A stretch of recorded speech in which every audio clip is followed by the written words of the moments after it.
Je to tady.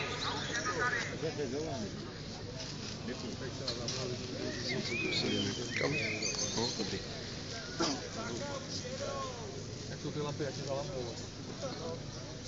Radek Lamich a Petr Kolář za ním na druhé pozici.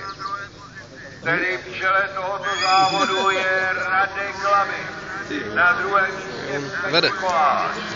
No a uvidíme, co taky dělá první kolo.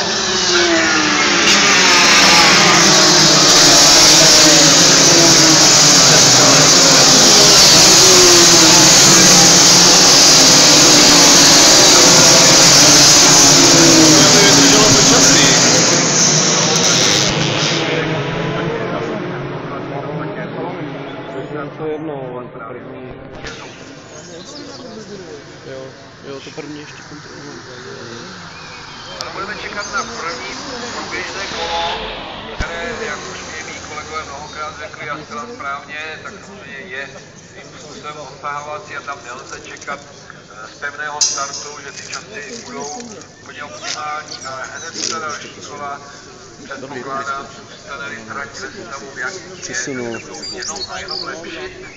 A pokud se podíváme i na včerejší tréninky, tak tihle borci dosahovali časů velmi slušných. Samozřejmě, že z pohledu těch nejsilnějších kubatur je tam daný rozesah.